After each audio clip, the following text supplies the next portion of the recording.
আসসালামু আলাইকুম বন্ধুরা, কেমন আছেন আপনারা সবাই? আমিও আপনাদের দোয়ায় এবং আল্লাহর রহমতে ভালো আছি। অনেকদিন পরে আজকে আবার আপনাদের জন্য একটা নতুন রান্নার ভিডিও নিয়ে হাজির হয়ে গেলাম।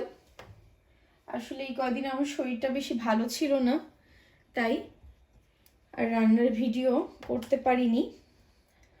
আজকে মনে হলো একটু ঝাল ঝাল কোনো ভর্তা করি, ভর্তা দিয়ে ভাত খেতে ভালো লাগবে। এই জন্য আজকে চিংড়ি মাছের ভর্তা করব, আর ভাবলাম আপনাদের সাথেও রেসিপিটা শেয়ার করি। প্রথমে আমি কড়াইতে অল্প পরিমাণে সরিষার তেল দিয়ে দিব। দিয়ে তেলটা হালকা গরম হওয়া পর্যন্ত অপেক্ষা করব। তেলটা হালকা গরম হয়ে গেছে।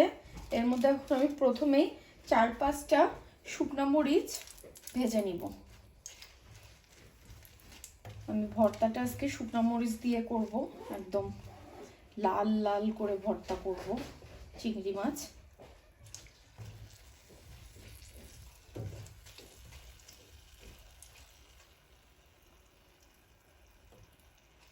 চিংড়ি মাছের শুটকি থাকলে ভর্তাটা খেতে আরো বেশি মজা লাগতো।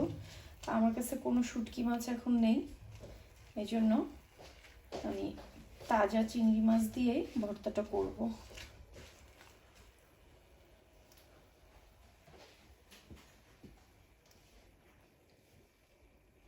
মরিচগুলো আমার ভাজা হয়ে গেছে, আমি এখন মরিচগুলো উঠায় ফেলবো।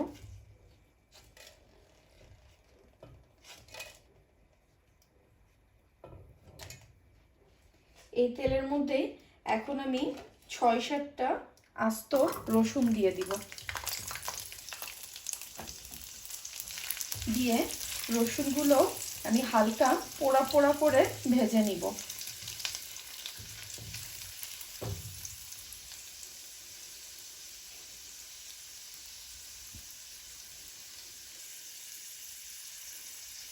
রসুনগুলো আমি হালকা পোড়া পোড়া করে ভেজে নিয়েছি। এবার আমি রসুনগুলো উঠায় ফেলবো।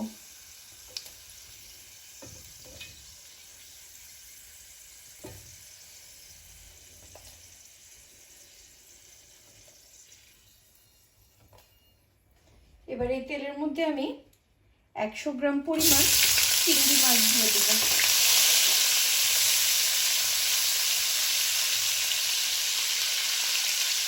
চিংড়ি মাছগুলো হালকা পোড়া পোড়া করে ভেজে নিব। চিংড়ি মাছের মধ্যে আমি অল্প পরিমাণে লবণ দিয়ে দিব।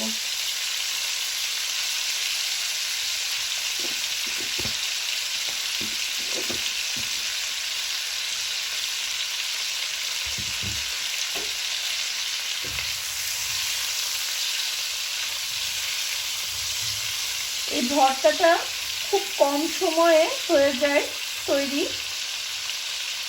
যেটা দিয়ে ভাত খেতে কিন্তু খুব ভালো লাগে। যখন আপনার কোনো কিছু খেতে ভালো লাগবে না, এরকম একটু ঝাল ঝাল ভর্তা করে নেবেন, দেখবেন আপনার মুখে খাওয়ার রুচি ফিরে আসবে।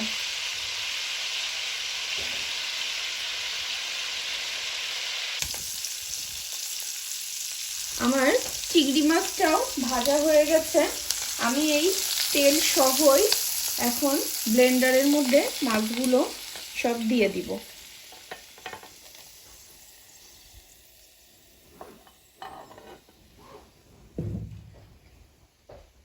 ভর্তা কিন্তু সবচেয়ে ভালো হয় যদি পাটায় পিষে করা যায়। তা আমার কাছে তো পাটা পোতা নাই, এজন্য আমি ব্লেন্ডারে ব্লেন্ড করব। আপনাদের যাদের কাছে পাটা আছে অবশ্যই ভর্তাটা পাটায় বেটে করবেন, তাহলে দেখবেন যে ভর্তা স্বাদটা বেশি হবে ভালো। এখন এর মধ্যে আমি পেঁয়াজ দিয়ে দিব। যতটুকু চিংড়ি মাছ দিবেন তার থেকে একটু বেশি পেঁয়াজ কুচি দিবেন।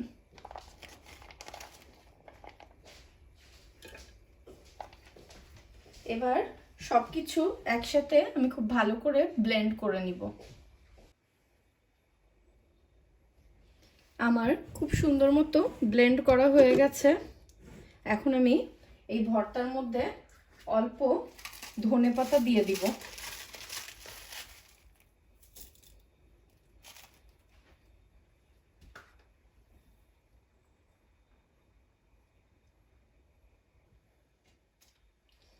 আর হাফ টেবিল চামচ পরিমাণ কাঁচা সরিষার তেল দিয়ে দিব উপর দিয়ে।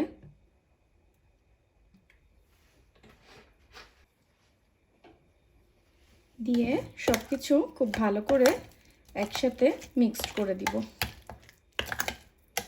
তৈরি হয়ে গেল আমার খুব মজার একদম ঝাল ঝাল চিংড়ি মাছের ভর্তা। এখন আমি ভর্তাটা একটা বাটিতে নিয়ে নিব। তৈরি হয়ে গেল আমার ভীষণ মজার চিংড়ি মাছের ভর্তা। আশা করি আজকের রেসিপিটা আপনাদের সবার খুব ভালো লেগেছে। আজ তাহলে এখানেই বিদায় নিচ্ছি। সবাই ভালো থাকবেন, আমাদের জন্য দোয়া করবেন। আল্লাহ হাফেজ।